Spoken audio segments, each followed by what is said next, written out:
Waar is die sound dan nog van dit dan?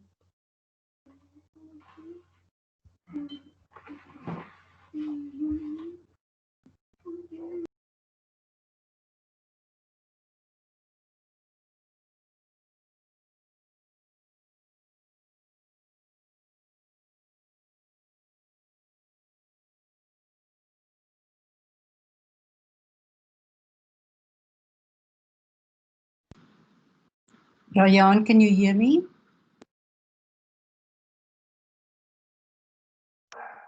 Yes, Adele, I can hear you. Okay, good.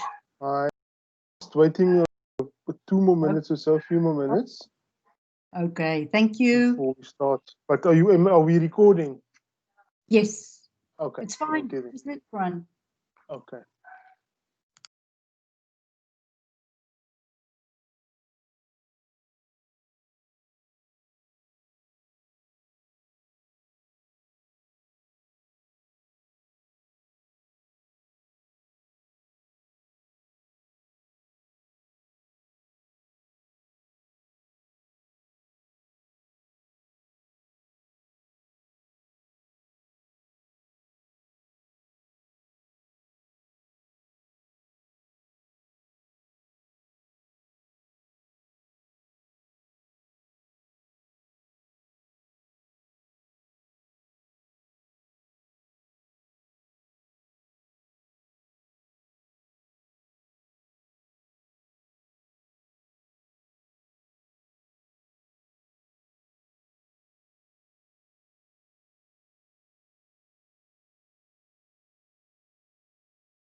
Okay, guys, I think we're going to start. We've waited for students, so good evening and welcome to everybody.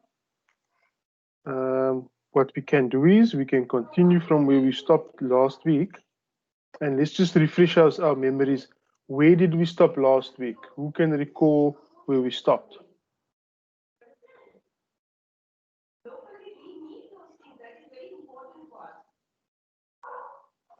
Where, on which area were we busy with last week? This is the first session that I've been aware of, so unfortunately I'm a little in the dark, but I'm very, very happy to be here at last, a little bit ahead of, so I have nothing to add about where you were previously. Okay, so this is your first class that you're attending? Yes, yeah, a colleague of mine let me know about these. I wasn't aware, so yeah, I'm very excited to be here. Cool, that's wonderful. You're welcome. I also want to remind you, or not to remind the others, it's now to inform you that, in addition to these weekly classes, that you also can request as part of the service that UNISA is offering, that you may request over and above these weekly classes, these sessions, to have a one-on-one session with me. There's a link that you click on, or you can actually formally, just write to me by email and request a session where, if you are finding difficulty with the work, parts of the work, it would require deeper understanding perhaps, then you can request a one-on-one session. And once your session request has been approved, then we can, have a meeting like this, one-on-one for a short period, like 30 or so minutes. Okay. So that's wonderful. Thank you. It's on It's on Teams, and you can also email me directly on the email that I just provided in the chat box. Okay. So the others are all been here before. Mr. Morris, Fiona, Mr. Ramova, yes. Dara Mostert, I've heard that name, and Mohammed Ninaber, right? Okay. Names that I've seen before, although they're very quiet and don't say much, some of them. And which, is not how the class should actually be, guys. I appreciate your input, your questions, to make this class just not one long soliloquy, me talking endlessly, but me just going through the work and trying to make it understandable for you. But of course, if there's anything that you want to ask, you're most welcome to do so. All right, so if you can't recall, Mr. Amova, you will recall we were doing unfair dismissals and the process. We were talking about the different kinds of substantive fairness, because the LRA makes mention of 3 kinds of dismissals: fair dismissals, unfair dismissals, and automatically unfair dismissals. And we discussed those in some detail. And you should at this point have a good understanding of what is actually meant by a fair dismissal. In fact, you should make a distinction between dismissal, fair dismissal, unfair dismissal, and automatically unfair dismissal. Because the term dismissal has been defined in section 186, subsection 1 of the LRA, in which these various definitions for the term dismissal have been explained. And if any conduct, is falls within the description of that term in that part of the Act, then it would constitute a dismissal. But it may be a dismissal, but not necessarily a fair or unfair one. We said when it comes to unfair dismissals, then the employee who wishes to refer a matter for dismissal must take it to either the CCMA, or to a bargaining council. And to be successful there, at least successful insofar as the CCMA being allowed to hear the matter, the employee would have to prove 2 things. And that would be, firstly, that he was an employee, and secondly, that the employer dismissed him. Okay, therefore that term dismissal, as it is defined in section 1861, is so important. Okay, and we're not going to go through it today. We've been through it in detail last week. So once you prove that you were an employee and that you were dismissed, the onus to prove whether the dismissal is fair then moves over onto the employer. who is duty bound to now prove the fairness of this dismissal. And fairness of a dismissal has two grounds, basically. Fair means both substantive fairness and procedural fairness. And substantive fairness means that there must be a reason in law that is recognized in law. Not any reason, but a reason that is good in law. It must be a good reason for your dismissal. Okay? We've discussed this in detail as well. And then, of course, over and above, not over and above, but along with the substantive fairness, there must also be a procedure, a fair procedure that must be followed before a person can be dismissed. Failure by an employer to dismiss somebody, for substantive grounds and on procedural grounds, if either one of them fails, then the entire dismissal is unfair. So substantive means there must be a good reason, and procedure means the procedure. So there are times when you may have a very good reason to dismiss somebody, but for failing simply to follow a procedure that is fair and recognized under labor law, the entire dismissal now becomes unfair. And we then delved a bit further. We started to speak about the grounds of unfair dismissal, the substantive unfairness or fairness, that you can actually dismiss somebody on three grounds: misconduct, incapacity, and operational requirements.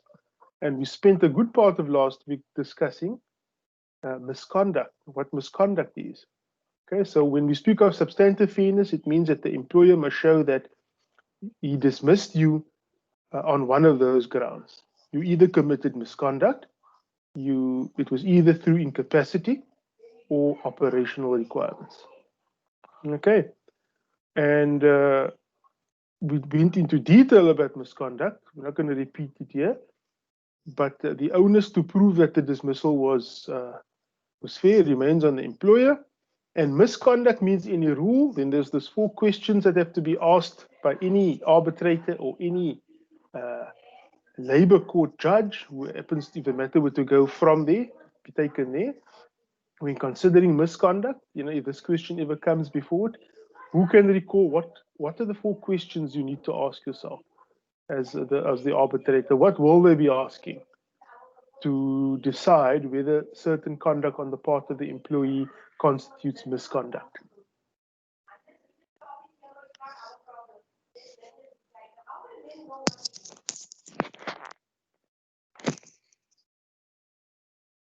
Mr. Morris?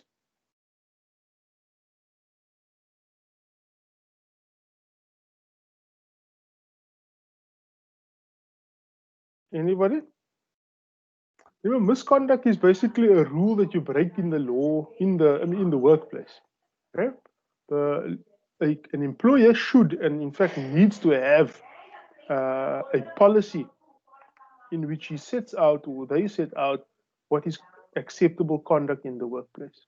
Okay? And the rule of conduct means the standard of it is such that it must be reasonable. It cannot be any rule that the employer wishes to impose. It has to pass the standard of reasonableness. And many of the accepted things which are considered to be reasonable rules, like the employer expecting you not to steal from them, or to abuse their facilities, or to abuse them physically, or to do anything dishonest, or these are the clear things that even under criminal law would constitute a violation. So there are clear rules, and some of the rules are on the borderline, and they need to be considered. I'll give you an example. There is a rule. I'm a labor lawyer, and I do these things, and I came across a matter where an employee of this institution, not this institution, but an institution, was charged with fraternization. Has anybody ever heard of such a charge, fraternization? That's a little bit like having a relationship with someone else. Well, yes, that's actually a relationship in the workplace.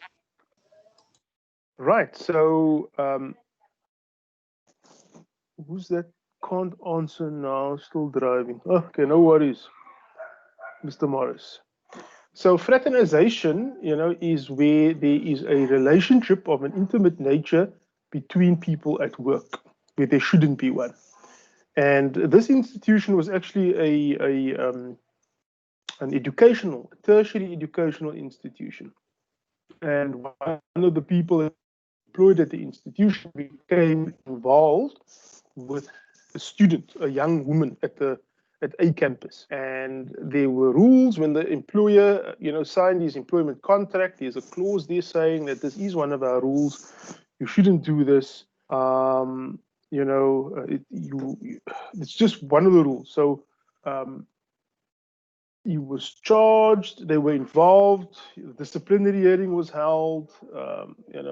While the disciplinary hearing was held, it comes out that he says, I was engaged to the lady. I'm getting engaged, or going to get engaged. And that changed the nature of it. And but eventually what I'm getting down to is, what are your thoughts? Fraternization at a tertiary institution, right? What do you think of that? Is that a rule that an employer could be reasonably could it be empowered really to have such a rule in the workplace at the tertiary institution?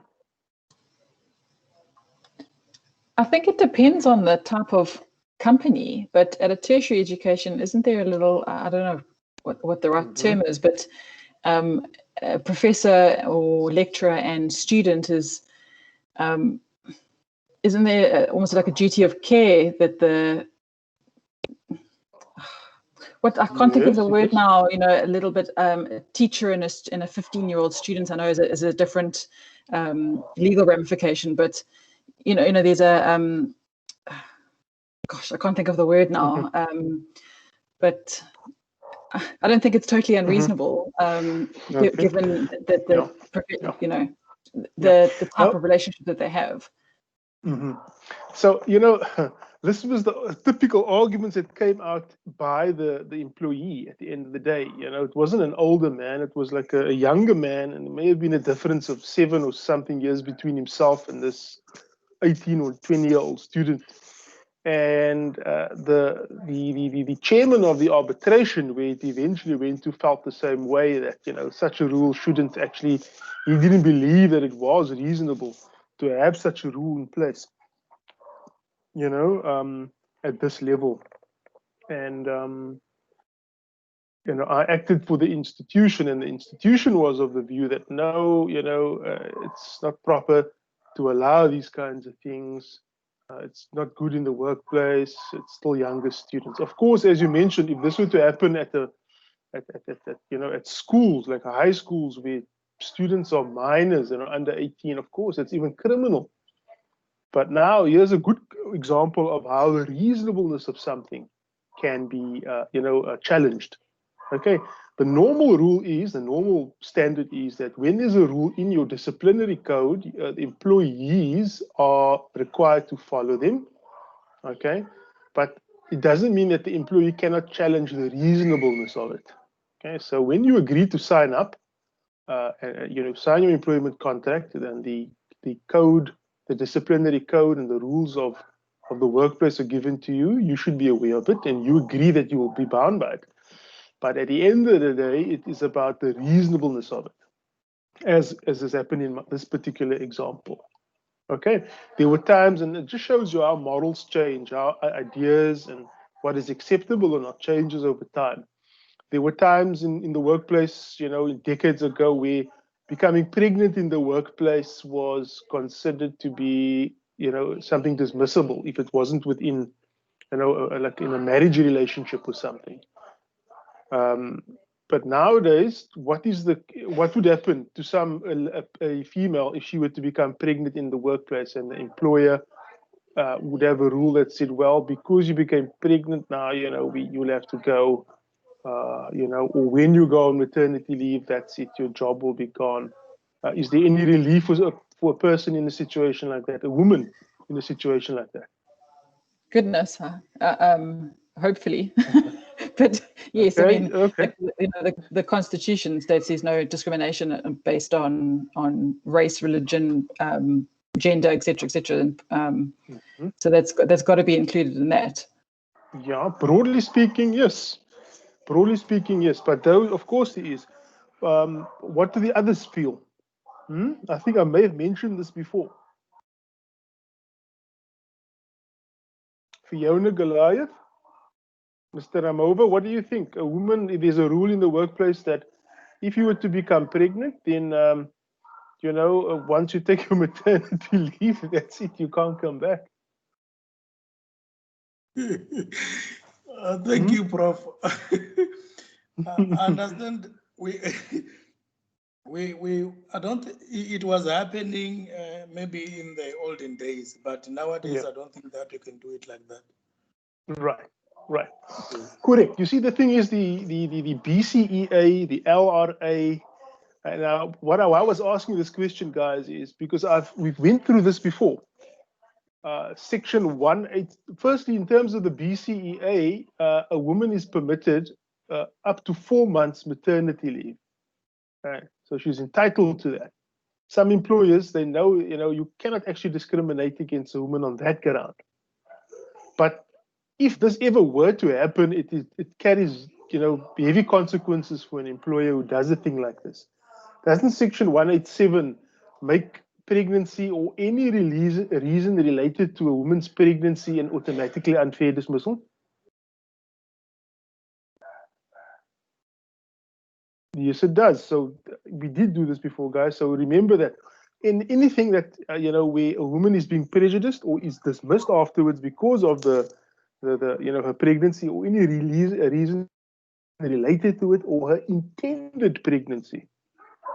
She may not even be pregnant, but may signal the intention that now that she's perhaps married and she's going to start a family, and the employer may not like this and does anything to see to her being dismissed, it amounts to an automatically unfair dismissal, which is different to normal unfair dismissals in that it will, if proven, it will result in the employer being liable to double the compensation that is normally permitted, up to 24 months, 2 years salary for a woman who is dismissed for any reason related to her pregnancy. Okay, so beware of that. So reasonableness. Can I ask a question? Sorry to interrupt you. Yeah. Sure, no, not at all. Go ahead. It's on the pregnancy thing, but so maybe slightly off. It's not quite on unfair dismissal, but if is there any relief for someone, a female who has reason to believe that they did not get a job on the basis of either being pregnant or with the intention of being pregnant? Yes, if that can be proved. Now, she didn't get are you talking about in the application process? Yeah.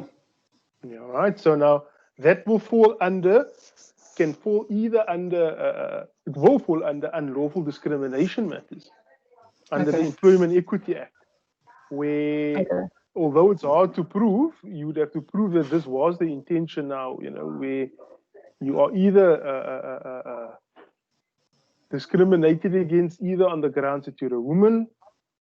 I'm just trying to think. There are 17 grounds under the Employment Act, the Employment Equity Act, which, I wonder if the pregnancy is included in it. I don't think that pregnancy is included under that, but just, woman. If you were to be excluded on that ground, but you'd have to prove it then as the employee. And that is where the difficulty comes. It's hard to prove this when you apply for a position. Normally, those unlawful discrimination matters, they come out when the employer puts out his advert for the position and they start specifying the requirements, and one can start to see whether there is either direct or indirect discrimination. I once I had a recruitment agent call me after applying for a position and asked me all about my family and whether I was going to have children and about my stepchildren and all the rest of it before he even asked me about my experience. And then eventually I said, what relevance does this have? And she says, no, well, the owner doesn't believe that women should, who have small babies should be at work and they should rather be at home. So he doesn't want anyone who has children under the age of 10. So anyway, wow. I didn't pursue that any further. I thought I didn't want to work for that kind of company anyway. Yeah. Now you see, if this were proved, well, now that they've said that that's discriminatory, that one cannot do that. An employer must be so careful. To be an employer nowadays, it's the liability that you attract simply by, phrasing your adverts or the wording or formulating your advertisements and your communications, in terms where it may even hint that there is discrimination. You leave yourself open to being taken to, to being sued for that. So that there is discriminatory conduct, Thank against you. women. So no worries. So the reasonableness, that's the main thing about. So many things are considered reasonable. Some of those things are borderline. So a misconduct hearing, the court will ask, or an arbitrator will ask those 4 questions. Is there a rule that the employee has broken that's in the workplace? Is the rule relevant? Is the rule, did the employee know about this rule? Was the employee, should they have known about the rule, reasonably have known about the rule? And is the rule reasonable? Has it been complied or applied consistently in the workplace? Okay, and then lastly, when there's a dismissal involved, they will ask, was dismissal actually the only, or the most appropriate rather, remedy for the offense? Okay, and at the CCMA, if it goes to arbitration, the employer needs to repeat the entire process back again now that it's supposed to have done in the disciplinary hearing.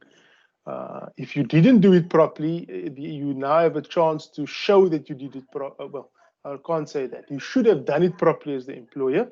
If you haven't done it properly and didn't hold a hearing, for example, then it will be considered an unfair dismissal. Okay, and then we briefly touched on the remedies. What did we say? That once the employer, the arbitrator finds that you were unfairly dismissed, then what is the arbitrator empowered to do? What are the remedies that an employer may, not an employer, an arbitrator, excuse me, may rule on, may award, if it's found that the employee was not fairly dismissed? It was an unfair dismissal.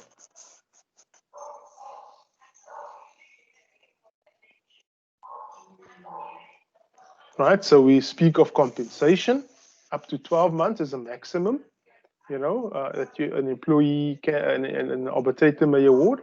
The employer may also award reinstatement. In other words, the person must take up the position again.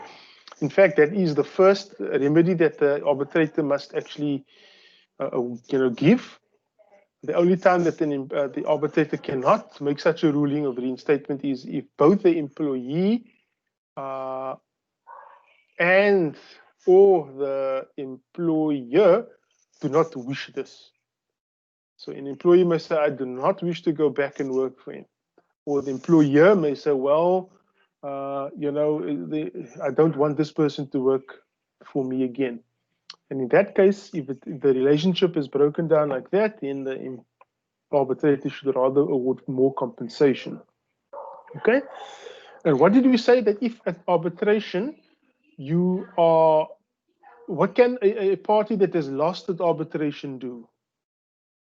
There was another gentleman here last week. We spoke about this. What can the party that is at arbitration has lost? What can he do? Is at the end of the road for the employee who failed or the employer who failed at arbitration? What is the step beyond that?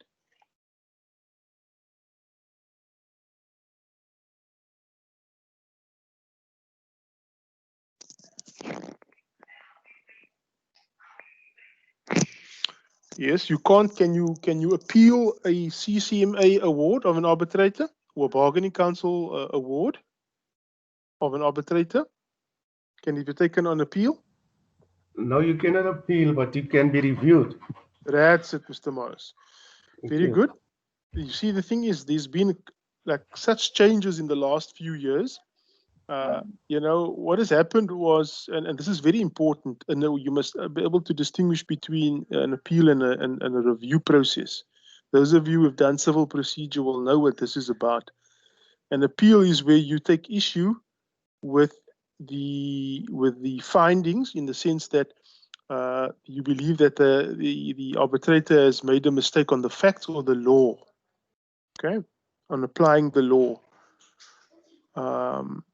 And one can appeal a normal civil court judgment, but arbitrators' awards are not appealable. They can only be reviewed, and the reviews are very narrow in ground. An award can only be reviewed if there's been misconduct, bias, the arbitrator exceeding his powers, for example, okay, or committing an act of misconduct. So it's the way that the arbitrator had come to this decision that it could be reviewable. And what has happened over the last 10 and more years, before that, I'd say, is that people would, almost as a matter of fact, employers would, I act for employers, so I know that, when an employee was successful at arbitration, the employer would, as a matter of course, take the matter on review. And this would delay the execution of the arbitration award. So the person can't get reinstated. The person can't be paid compensation until the review has been finalized. And the review gets reviewed in the labor court, which is a lengthy and costly process. Because reviews were not, they were interpreted broadly. But in the last, like I say, 10 plus years, there's been a move by the appeal courts, the labor appeal courts, to look at the review process and interpret it quite narrowly, that you can only review a matter on those very strict grounds. Some people would use laws, mistakes that the arbitrator would make as a ground to take the matter on review. And that is what a review is not based purely on that. Okay, there's been decisions now by the labor courts and the labor appeal courts. It says even if the arbitrator makes a mistake in his award, it must be so much, it must practically go into the realm of misconduct, that he really wanted to sabotage the process, or he was corrupt, or he was, he really denied the parties the opportunity to present their case. Only in such extreme cases will a review be allowed, otherwise not. Okay, and then we said that at the labor court level, the labor court can make an order to tell the parties go back to the arbitrator, or dismiss the review, or grant the review, or even make a decision there if it is enough information in front of it. And if a party is not happy with the labor court decision, it can take the matter to the labor appeal court. Okay, so that was basically the process for misconduct hearings. We now move on to the incapacity hearings. That is the second ground of the substantive fairness. And we mentioned now that incapacity is many times considered as like not the fault, half the time not the fault of an employee. Circumstances sometimes work in such a way that the person has now, there's these obligations that are not being fulfilled in the employment contract, not because the employee willfully had made it so, but it's normally something out of their control. So incapacity can be due to health reasons, and also to the person's ability to do the job. Okay, so there's one thing that the law permits, once you sign a person on for an employment contract, that is the bridge between, your full rights or not getting those full rights. And that is the probationary period. When you get employed, employers are entitled to put you on probation for a period. And during this period, they will assess you and see whether, number one, you're actually living up to what you said during, when you accepted the offer. They wanted you to do certain things, and you presented that you had certain abilities and skills. And during the probationary period, it's the employer's opportunity to scrutinize this and to see whether you actually can do what you say you can do, and whether you have the ability to do the job. And it's during this volatile period that people can actually not get the employment contract, because the employer can, during this phase, still follow a proper procedure, okay, must still follow a procedure with you, but can then come to the conclusion that if you were, not fitting into the job or not doing as you said you could be, fairly dismissed during this period.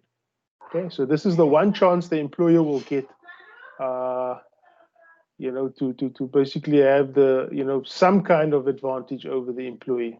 Not completely, because he's still entitled, he's still obliged to follow a procedure that's fair. Okay, so your ability, and then there's also your health reasons. Incapacity due to health. So it's your competence and your health capacity. And under each of these, remember the process that the labor laws and the Labor Relations Act also speaks of is that we speak of progressive discipline. So when an employee becomes ill, okay, the employee must, to a reasonable extent, okay, this is the whole thing. How far must the employee go? To a reasonable extent, try and assist an employee to reach a position where he can resume and continue duty. Okay, this becomes more. The standard of reasonableness goes further when the person's health or incapacity is as a result of some injury or some problem or some difficulty that the person had, picked up while working. Okay, so if you work for this company and you operate, a machine, and your job is to operate this machine, which generates income for the employer, and you get hurt because of the operating the machine, you can't just treat people like that as, you have to then go a bit, you have to go beyond even reasonableness to try and accommodate the employee. Okay, so there's a variation of ways a person can actually end up being treated or even dismissed or continued to be allowed to work under the heading of incapacity. And it all depends on a number of things, how the employee behaves, what the employee said. If the employee has said something false during the interview, for example, that, said that they had some ability, but when it came to it that they, couldn't, live up to it, then an employer could very well say, no, that won't be a capacity hearing, it will be a misconduct hearing. That, you actually were dishonest about what you said you could do. I hired you because you said you could type 60 words per minute, but when you start doing the work, I realized that you can't do more than 25. I need somebody that can type 60 words per minute, and therefore I'm going to now hold you, to account for that. And that could be an act of misconduct to such an extent that it could warrant dismissal. It's different where, as the business develops and new skills are needed to do certain jobs, the employer must also provide training. Okay, very different. So if I'm promoting you to typist, I should at least send you for training before I'm going to judge your ability. Okay, so when an employer wants something from an employee that's beyond what is required or beyond what's stated in the employment contract, then the employer would be duty bound to provide training to bring them up to that standard. Okay. Now, most employers, bigger employers, state institutions, and also the private sector, the large employers in the private sector have policies in place. Like you have to have a policy, a prudent employer will have a policy on almost everything. From misconduct to incapacity to operational things to various other issues, privacy, harassment, sexual harassment, promotion, demotion, training, benefits, all these things. And that is wise because that will mean that the employer is going to treat his employees, it is at least expected that he would treat these employees in accordance with his own policy. And when he fails to do that, that automatically will mean that, there's an unfairness to it. So policy should be clear. You know, when you have a person that gets sick, you know, an illness, it depends whether the person is sick on a short-term basis or a long-term basis. If it's a short-term basis, the person may require further leave, you know, by statute, by BCA. You know, there's certain compulsory leave a person is entitled to sick leave. You know, but if he exhausts his sick leave, he can still stay on, and it's now the employee needs to be reasonable about it. And this is where the policy comes in. Okay. Most policies require you to apply for this kind of additional leave if it's based on incapacity, and then also to prove your case. Okay, if you are saying you suffer an ailment, it is up to you to prove. Okay. What these larger employers also do is they get insurance in, they insure themselves, they get policies in place so that in the event such a thing happens, you know, they can readily take care of employees who are, you know, who suffer due to incapacity from a for health reasons. So many times employees also dispute it because it's very costly to a company. And those who don't have comprehensive policies, insurance policies, and cover for this kind of thing will have to pay up themselves. So I'm dealing with the incapacity matter right now where this client is saying that, you know, I suffered from a mental breakdown and I had hurt my back, I developed depression, and she went for tests and she got medical evidence. And the employer treated this not as a long-term health problem, but as a short-term health problem. And she was out of work very often. And she went to the doctor, she'd get certificates to justify why she was absent. But the employer was, you know, was given the evidence of various medical professionals to justify why the client was taking this position, the employee was taking this position. And the employer then got their own experts in to also look and to justify it and to see whether, if what the client was saying was there was any truth to it. Because in terms of the policy, if the employer was deemed to be, have long-term health issues, then the policy made provision for what they call medical boarding. And it would mean that the employee would not be required to work, but would be paid, a salary or a reduced salary for the rest of a working life. Okay, like an insurance kind of thing. But you would have to prove that you fall into that category.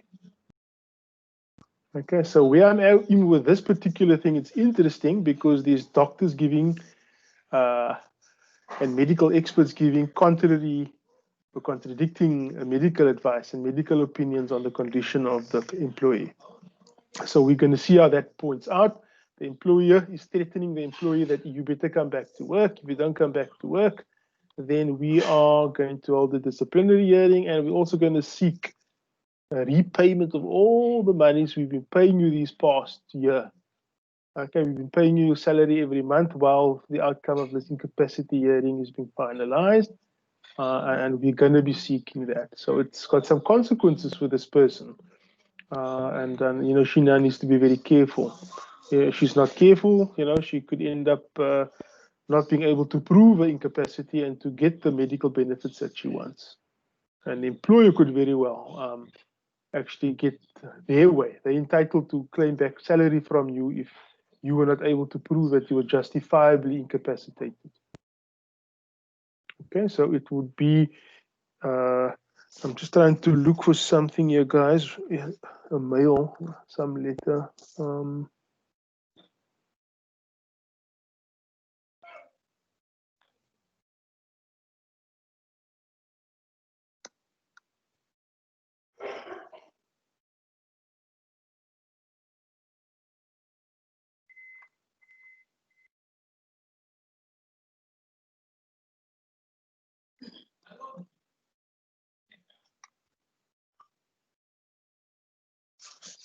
Yeah, well, I wanted to share this information with you, but I don't have my client's permission, so it wouldn't be proper for me to actually, share this actual letter. It's a letter from the employer to the employee, and this person was, the employee's written a letter to the employee, because normally these things, it happens when the employee's out of work for long, and, they need to get finality about the matter, and before they can dismiss you, but they need to follow a particular procedure. And if they don't follow the procedure, it's not fair. It will be procedurally unfair. Okay. Can you dismiss somebody for incapacity? Yes, you can. That's the whole thing. But when doing so, one must do so by following a very, very fair procedure and consistent procedure, failing which the dismissal will be unfair. Okay. So in this particular example, if I look at the letter that the employer wrote to the employee, who was, look at this example again. This person was a salesperson, was not doing well in a sales target, claimed that she was getting depressed, then became pregnant, then was out of work for 6 months, and was then called back to a disciplinary hearing. Now, well, we can't say it's a disciplinary hearing. It is a hearing to find out. Okay, so I've been asked to advise whether the procedure the employer is so far followed is actually lawful and the correct procedure. And to me, it appears that the employer in this example is saying that we want to find out from you. Okay, so you can't just dismiss the employer who's out of work for so long, who's told you that they were sick, and more so when the employee can provide evidence of medical attention and medical care, as the reason for being out of work for so long. So this long letter seems to place a lot of things on record between the two of them, and then asked to have a hearing or a meeting to find out why. What is the situation? And if that is indeed the true intention of the employer, then that would be a fair procedure. So you need to go as far as possible, as far as is reasonably possible as the employer, to accommodate an employee, but you do not have to break your back as an employer. You do not have to go and expend, vast resources to retain an employee. You can only do that if, for example, the employee was, hurt on duty, or, hurt while doing the employer's work. You need to be more sympathetic. But if an employee cannot readily show that the condition that they are in is, is due to a true medical reason for which they require help and some kind of support, then they may end up leaving the employer with no other option but to dismiss them. And remember, before we consider dismissal, that is part of the consultation process in incapacity hearings, is that we need to examine everything. So, okay, you've got a back problem, you say, and you've got this, you've got a slip disc, and the medical reports show this, the x-ray show that.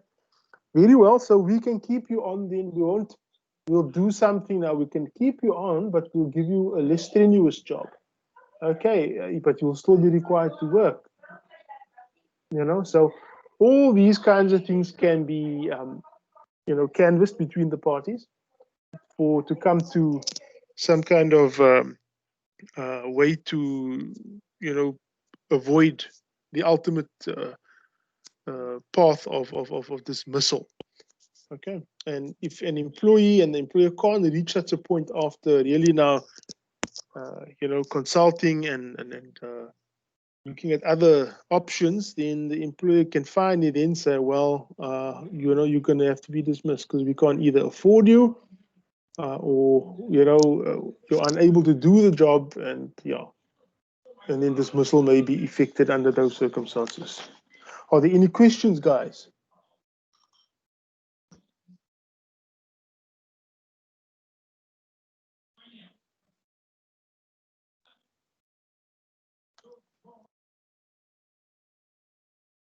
Hello, anything?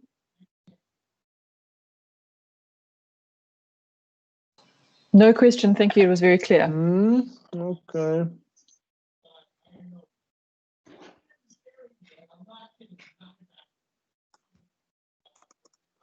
Okay. Just get these notes here. I'm going to share my screen with you.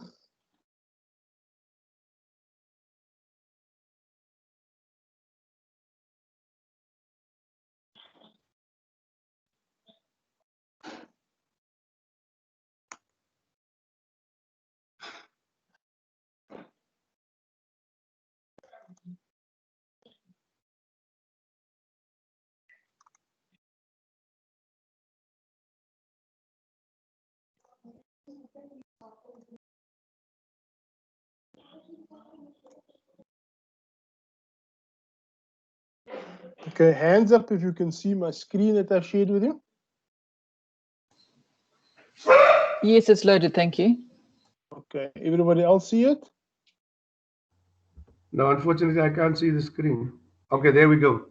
Yeah, well, let me wait till everybody sees it. Mohammed, okay. Fiona, Mr. Amova, okay. Okay, maybe that's Yes, takes a Prof, second I to can load. see. Everybody's I clear. can see it. Okay, okay. It's So clear now there. fantastic. Now we're still dealing with substantive fairness. You know, the fair reason or good reason, and not good meaning, you know, an objective understanding of good. Good meaning good in law, recognized in law. Misconduct, incapacity, and operational requirements. So Section 189 of the LRA speaks of this dismissal. Okay, regarded as a no-fault dismissal. In other words, this is not because of anything you did on the part of the employee, that your misconduct, you know, some of the rule that you violated, or you know, your own condition in the sense that you were, you know, injured or you incapable, incompetent of doing something. But this is now a difficulty on the part of the employer, where the employer is going to invoke a certain ground for dismissing you by saying that, look, things have now happened economically, technologically, structurally, or of a similar need, where the business has changed so much so that we are unable now to retain you as employees any longer, and we are going to have to retain you. We're going to have to let you go. Okay. Can they do that? Yes, they can. Why am I always comparing it to ask these questions? Can they do it? Because remember, Section 185 of the LRA, that everyone has the right, every employee has the right not to be unfairly dismissed. It's a right that we have. Okay, it's a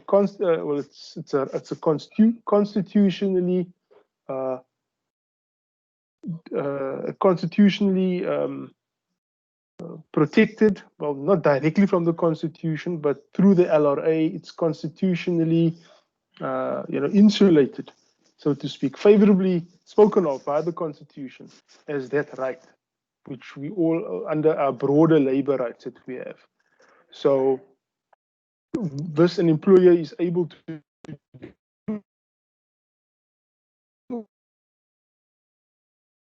But now, how far does this work, and what are structural, what are these? They're a bit different, and it needs a bit of explanation. Economic can tell you, basically, and this, this is our first introduction, those who have done individual labor, but you guys are all LLB students, I believe, right? This is not the BCom course, I think. But, this subject is an LLB paper. It combines both individual and collective labor law. Your other subject where they divide the subject, where you study individual labor law as a paper and collective law as a paper. In this course, they've combined the two. So it's a bit more challenging than the others. So here we get to see, where collective labor law comes into place a bit. We can start to get that feel that, there are many employees in the workplace. There are employees who, have formed or exercising the organizational rights, their rights of association, which includes the right to form trade unions, to gather together, to do trade union activities and programs, to strike, to protest, to picket, all these things. Okay, so once employees are numerous in terms of their number, now they have, and they start forming unions, and they start forming or have agreements, collective agreements, or closed shop agreements, or agency shop agreements. They have a better chance of negotiating, better terms with the employer. That this particular dismissal becomes more relevant. It's fits in more with this with collective labor law. It's not that it doesn't apply in individual labor law. I've seen smaller employers, with not many employees. They also would say that, look, we can't continue maintaining you as in this particular position because of economic needs. Okay, so an economic need is, as the name implies, the economic effect. For example, a large company may be profitable or maybe sustainable only because it has contracts. A textile company that cuts and trims material for making clothes, and it's a clothing manufacturer. It is contracts from Woolworths and from Pep and this group and that group. But if these groups withdraw or cancel their contracts, then it would have a devastating effect on this textile company. Okay, so if a loss or something that's affected the economy greatly, right, in that particular sphere, would mean now that they cannot continue to employ people. So that is an example of an economic need.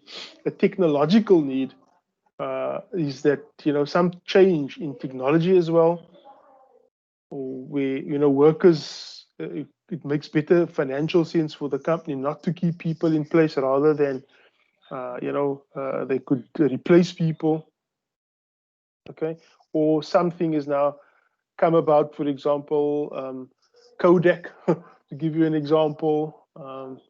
Before digital photography that we have now, photographs were recorded and developed in the old Kodak booths. We were actually literally, on camera spools and films, and that to be developed. It was a multi-billion-dollar industry around the world. But with computers and digital photography and pictures being stored on computers in file format, it did away with all these, with the need for developing photographs the way we do now, to such an extent that company suffered, and it's almost reduced to very little, the shadow of what it was before. A technological need, a structural need. It can happen that a company also has freedom to some extent as to what it wants to do. It could be sold to somebody else or another company, or it could be taken over. And this may now result in a problem if they will have to cut jobs, for instance. Okay, so all these things. But now, what does similar need mean? Now, this is the broad catch-all phrase here, guys. That employers you have their backs against the wall many times to get rid of employees, because they know that, some of them should know that the employee has the right not to be unfairly dismissed. But this similar needs covers things like an employee's actions or presence have a negative effect on the business. His conduct has led to a breakdown of the trust relationship. The enterprise's business requirements are such that changes must be made to the employee's terms and conditions of employment. Now, I'll give you an example of this. When you sometimes do not know how to get rid of somebody, they haven't clearly broken, a rule of misconduct in the workplace. Okay, now how does the employer, and the employer may feel, wow, how am I going to get rid of this person? Those questions for misconduct are going to be asked. Was there a rule that he knew of, and is it reasonable, and is it being complied consistently? Should he have known about it, ought to have known about it, and so forth and so forth. So it can sometimes be difficult under that head. So similar needs are where, I'll give you an example. Does everybody work here? Or is everybody employed? I know it's the COVID time, people may not be working. I was until recently when I was retrenched, but yes. Okay, right. Things like this happen right now. It's a crazy world out there. So I'll give you an example. So now you work for somebody. Now, is an employer entitled to change the terms of your contract, your job description? Can an employer do that unilaterally? In other words, just decide, you've been doing this, but from next week, Jones, you will also be doing the following tasks. Okay, so he's essentially changing the terms of your contract, your job description. Is an employer entitled to do that?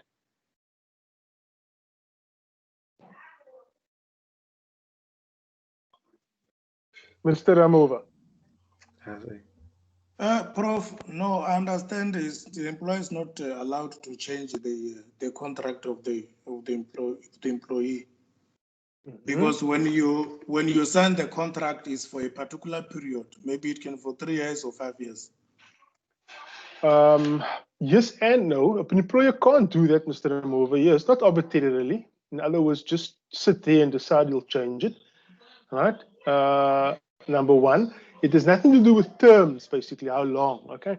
But an employer cannot do it arbitrarily, is the main point. Did you want to say something, Mr. Morris?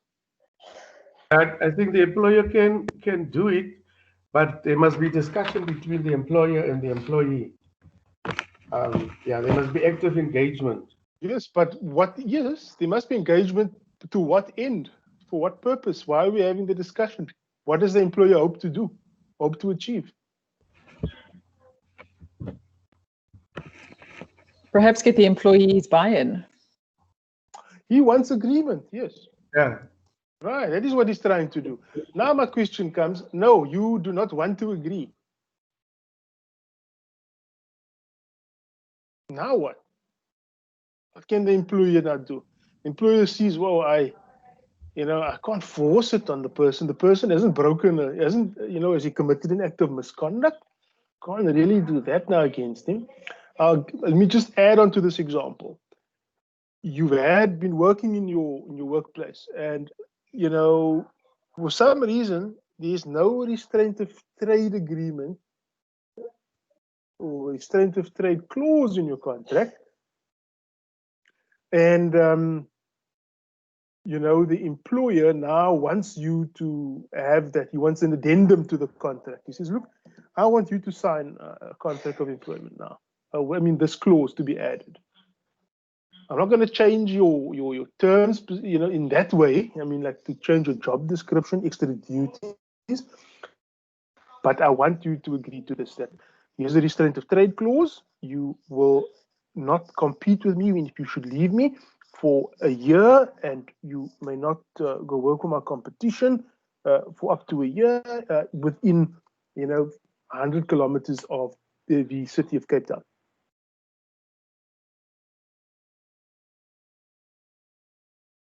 Okay, so now you can't in reality force an employee to do this, guys.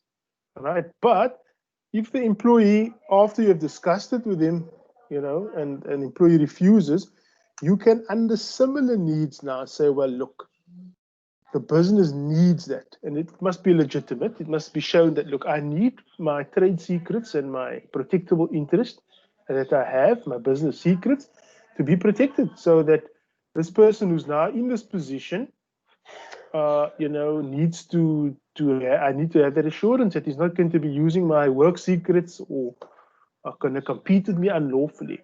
So the position is now changed to such a point that I need to alter the terms a bit to include such an agreement. So if the employee fails to agree or refuses to agree after such a discussion, the employer may then dismiss that employer after this process. We then fine. If you do not want to sign that, then in this job I cannot then continue making this job available in the workplace under those conditions. It's either now you have to accept these terms or the job will become redundant now, and we will then follow a procedure. And if you do not adhere to the procedure, then we're going to dismiss you. Okay, so this is what these similar needs. One of the things of the similar needs in terms of Section 189, where what the employee is doing as a negative effect or has broken down the trust relationship, and you can't make that job available to them again. Okay, so if you're the manager, you're a fund manager, and many of these fund managers, they are required to pass so many security levels and so much background checks. If it comes out that you've now violated that code, then you can't keep that position anymore.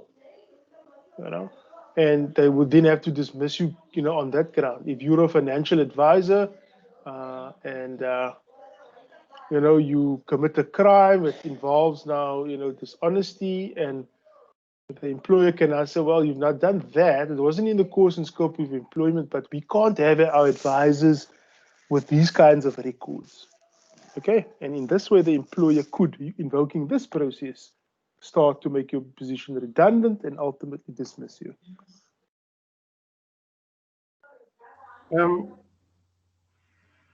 Yes, sir. Yeah, the employer can invoke this, but isn't it also that whatever he's invoking must be reasonable? It must be within reason. Now, okay. Remember, this is under Section 189.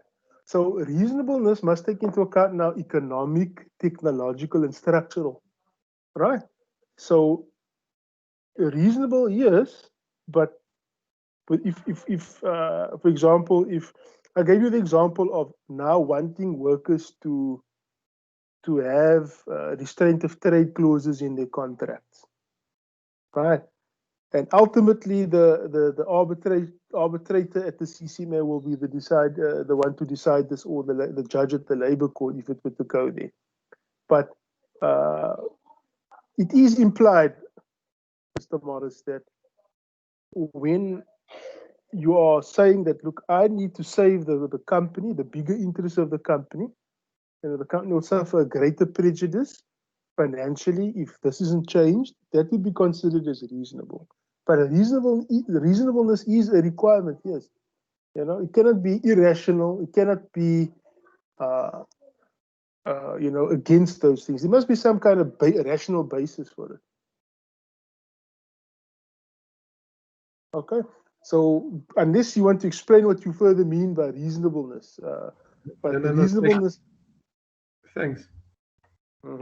Yeah, it cannot be for nothing, Mr. Morris, because look, substantive fairness, good in law, and when you start to when we come now, as we'll see, operational requirements now, economic. The employer, in fact, if you look at Section 189, is 189 and 189 capital A, and 189 deals with the work situation where the employer has less than 50 employees. When they have more than 50, they have to deal with it in a different way. Now, when an employer needs to consult with his employees, what does the Act say? Who knows? When must an employer start to consult with his employees about operational requirements dismissals? At what stage? When there's contemplation of Yes, right. Very good, Mr. Morris. When they already can contemplate, this must not be the last minute thing, right? That, oh, you know what, we're in trouble. We can't pay our creditors now tomorrow. That means the employer hasn't actually, considered the employee's interest properly. So the Act says that when you start to consider it already, then you must already start the process. Look, it's quite possible in the next 2-3 months that we're going to go into difficulty. We must start to ready ourselves for a terrible eventuality. Okay, and then the employer needs to start that process. So if it's economic, if it's technical or technological or structural, that means, for example, you can't wake up if there's been discussions about your company being taken over or bought over. It should happen. Many employers are actually, I think, not being responsible in that way, or accountable fully to the employees, or being open with the employees when they do these structural changes, and tell people they wait for these discussions to go on for a long time, and sometimes for good reason. They don't know if the discussions about taking over or selling the company may actually come to fruition.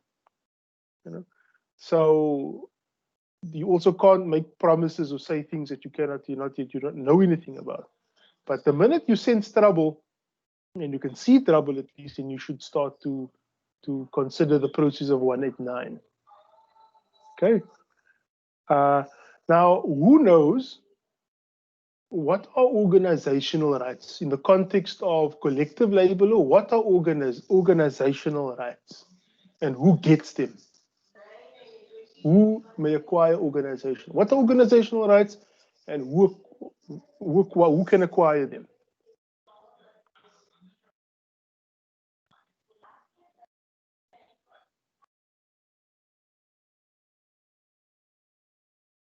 Anybody?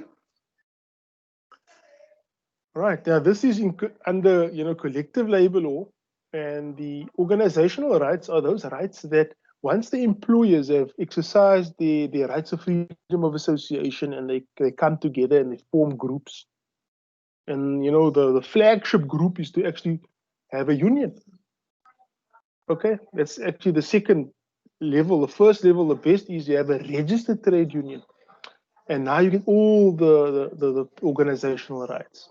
The right to access the employer's premises, the right to have meetings and union activities, the right to employ a shop steward, and for the shop steward to be given time off to do union activities at the employer's expense, the right to deduct monies from the wages of the employees and to pay it over to the union, right?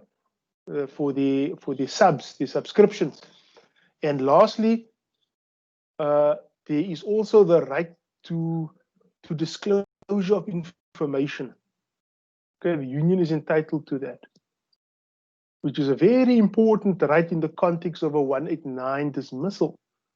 When the employer says, well, we're not doing well, we don't have money, and therefore we're going to have to rather, lay off people. We're foreseeing laying off people in the next 3 months. And we're just reading ourselves. So as unions and as even people that have, closed shop agreements or agency shop agreements, they may have the rights to disclosure of information. So you are entitled now to what? If the employer says we're not doing well, how do you know if the employer is not doing well financially? What do you need as employees to actually confirm that?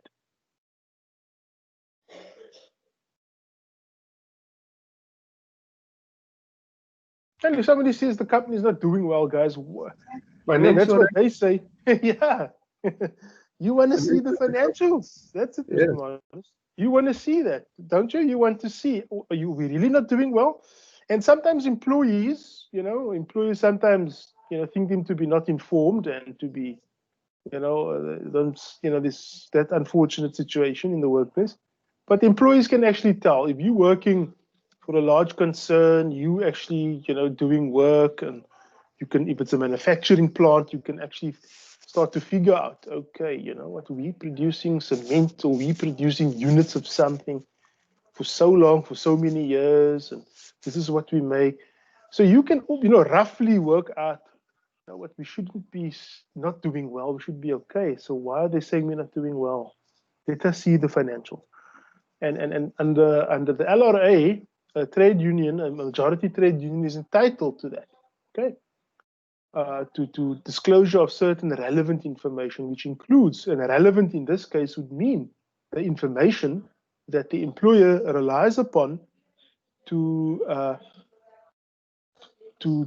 incite or to invoke the particular ground for the operational requirement dismissal. So if he says, well, it's economic needs. Well, okay, let us see that relevant information. Show us last year or the last 3 years financials. Okay, that's relevant. That may be required. Show us if it's technological. Show us then why. What were we making while before the technological change? And show us with the technological change. Show us the cost of all these things. Right, you're entitled to that. If it's to be structural, and this is where it can get a bit difficult, and normally this becomes an issue when the employer doesn't want to release this information. Okay, and this issue itself must be decided either by an arbitrator or later on by a court as to whether the information is to be disclosed or not, because certain information is not to be disclosed. Okay, like privileged information. If the employers hired lawyers and the opinions that they get there, that's privileged.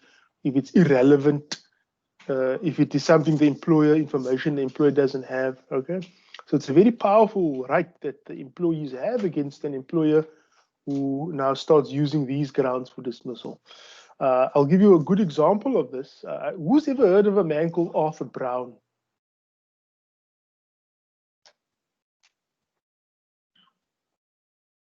Everybody heard of him? A financial advisor about maybe what, 8, 9 years ago? Fidentia. Anybody heard of the Fidentia scandal? Yes, Fidentia. Fidentia, yes. You've heard about him, Mr. Manas? Where, this person, Arthur Brown, under the leadership of Arthur Brown, this company had started off and was buying other companies and was buying investment companies, and actually then they grew, and they then became the investment company for the mines, Harmony Mines.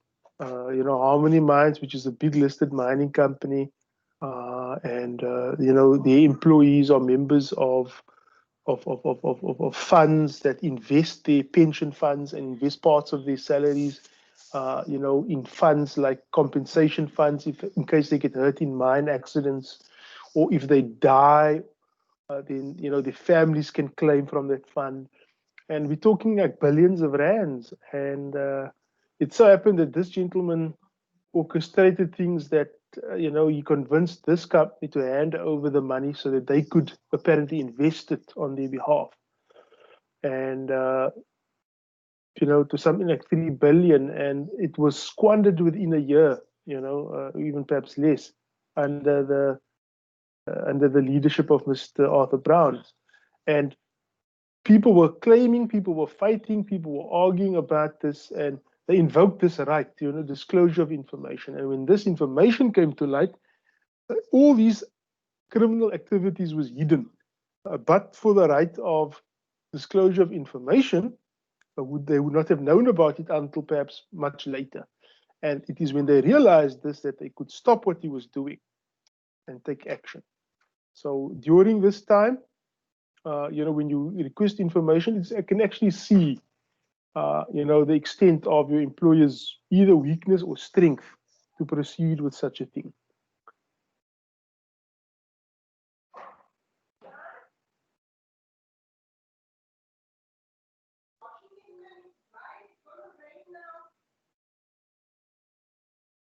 Can you all see my screen now?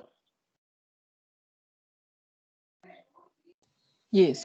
Is it clear? Okay, I just thought it went away.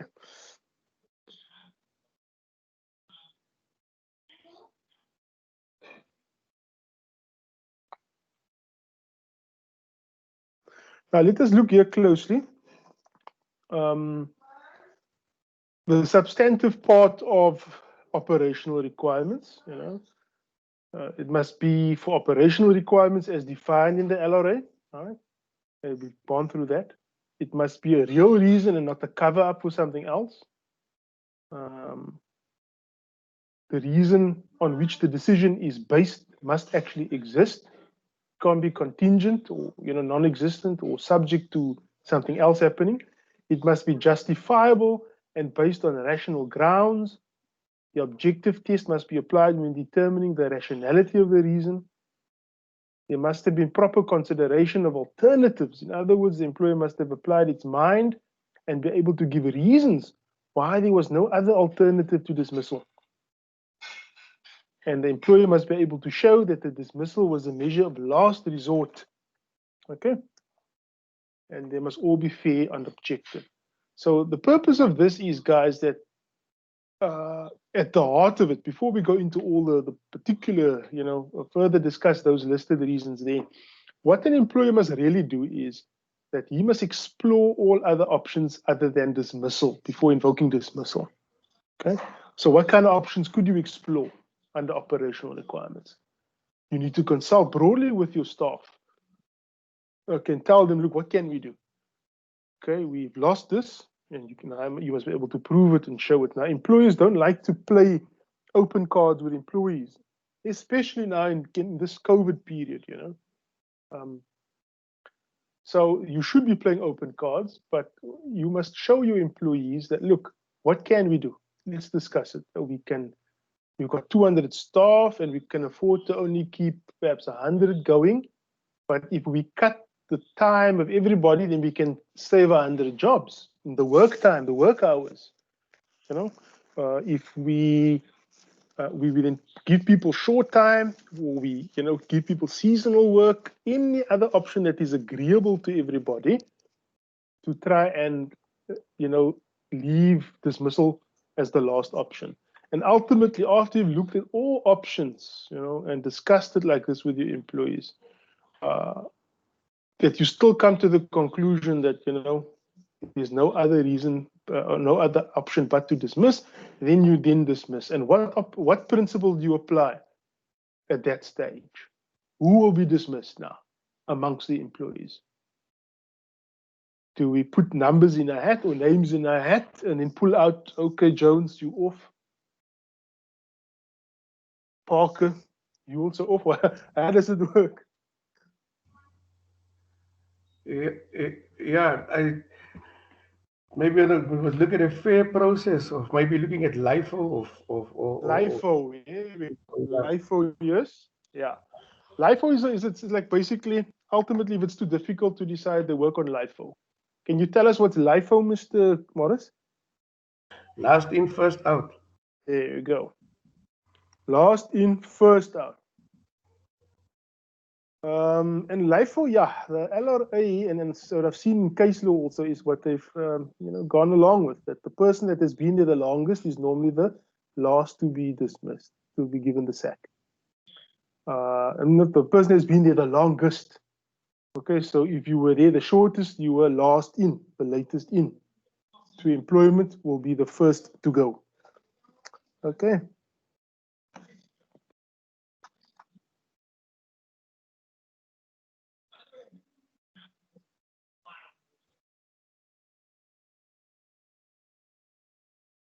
Now, here is a list, guys, I want you to look at, which we will continue with during next week. We covered incapacity. We will cover, the rest of operational requirements dismissal. And sorry, sir.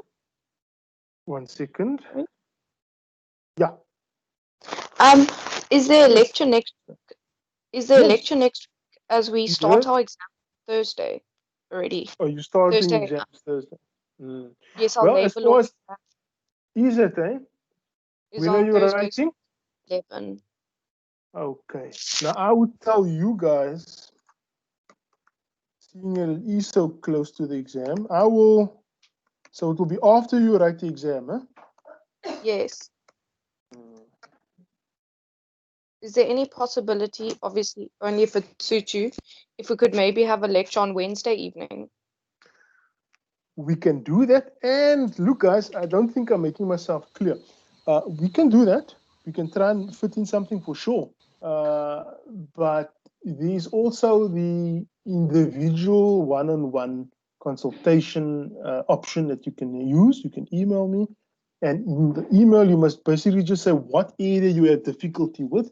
And the university is saying to me, Mr. Alom, get people, to make use of this facility that's being offered to them. It's no cost to them. The university is actually, paying for that, so you can make use of that. But if you want this broad class, that will happen as well. Please use that email address and get back to me on that. Thank okay. you.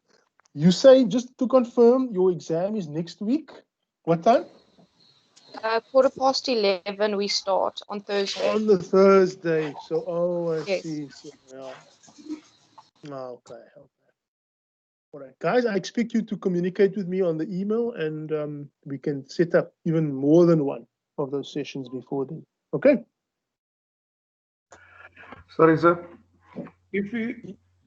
When we do set up a session, or even if we can have a broadcast in next week, where we are now with operations or with LIFO, won't you please explain vertical and horizontal bumping? Vertical and horizontal bumping. Okay. In the context of? When an employee feels that they maybe want to exchange, or somebody who's been retrenched feels that there's somebody who's who's been here at a shorter period of time than what I am, who is still staying, but I want to be in that position, or maybe I will take a junior position in that section or in another section or whatever. I don't know if Okay, we can look at that. We can look at that. Thank you. Sure. Yeah. Okay. All right, guys. So I expect to hear from you. You have opportunity now. Get in contact with me, and then we can work out the details. Because once you send me a request for a session, I need to just get approval from the supervisor, and then we can arrange it. Okay, so if you send me your emails, and I can show her, look, here are people that are requesting it, and then she can action the whole thing. All right, guys, get back to your studies, and I wish you the best of luck. Hope to hear from you soon. Thank you. Thank you so very much. Okay then. All right. Bye-bye. Thank you. Bye. Bye. Thank you.